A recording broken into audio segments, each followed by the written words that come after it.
बीती रात रूस के राष्ट्रपति व्लादिमीर पुतिन ने ऐलान किया कि डोनेस्क और लुगांस्क दोनों को वो अलग देश के रूप में मान्यता दे रहे हैं और शांति सेना इन दोनों देशों में भेज रहे हैं। यही नहीं, उन्होंने ये भी कहा कि यूक्रेन रूस के इतिहास का हिस्सा रहा है और यूक्रेन ने जो जो प्रगति की उसमें मॉस्को की भूमिका अहम है। उन्होंने यूक्रेन पर नेटो और अमेरिका के पिछलग्गू होने का भी आरोप लगाया और कहा कि यूक्रेन को नेटो का प्लेग्राउंड बनने की अनुमति नहीं दी जा सकती। इससे साफ है कि आने वाले दिनों में इस मसले को लेकर विवाद और ज्यादा गहराएगा।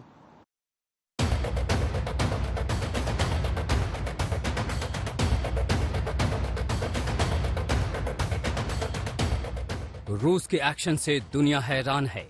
अमेरिका से लेकर नेटो के तमाम देशों में हलचल बढ़ गई है। संयुक्त राष्ट्र में बैठकों का दौर शुरू हो गया। युद्ध टालने के लिए पूरा जोर लगाने वाला यूक्रेन की सिट्टी पिट्टी गुम हो गई। पुतिन के फैसले के बाद यूक्रेन के राष्ट्रपति ज़ेलेंस्की बस इतना बोल पाए कि हम डरे नहीं हैं।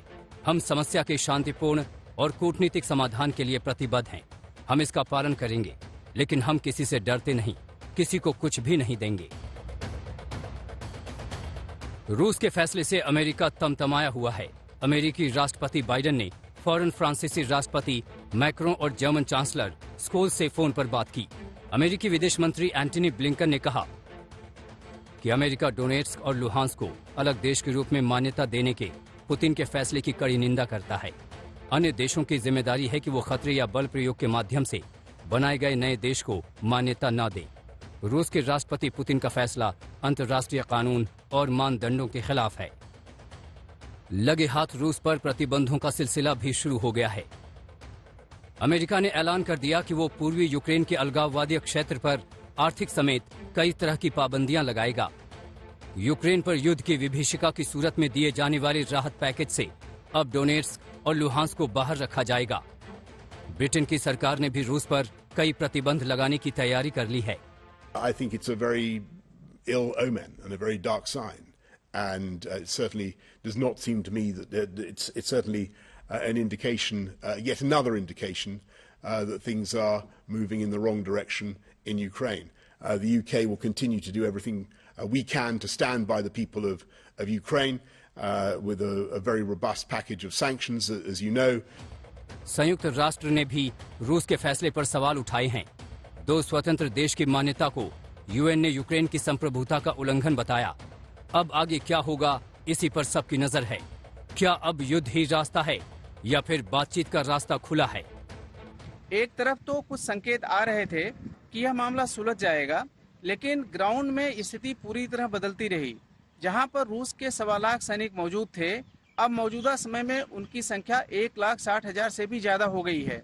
और इतना ही नहीं, जो एक्सरसाइज के इलाके से वापस जाने वाली बात थी, वो भी बेमानी साबित हुई है। अगर तनाव बढ़ता है तो गैस की कीमतें बढ़ेंगी, यूरोप को जबरदस्त नुकसान होगा, रूस को भी नुकसान होगा, लेकिन इस सब में चीन को फायदा होगा। उसको देखते हुए मुझे लगता है कि अमेरिका नाटो को मना लेगा और रूस के साथ कोई ना कोई समझौता होगा, जिससे कि विश्व भर में तनाव ना फैले। जबरदस्त खतरा है और अगर रशिया ने इसके बाद बाकी यूक्रेन के ऊपर भी हमला करने की कोशिश की, 2 और एन्क्लेव्स है जिनके ऊपर वो अपना दावा जमाता है, अगर उनको भी ऑक्यूपाई करने के लिए किया तो युद्ध तो अवश्य होगा।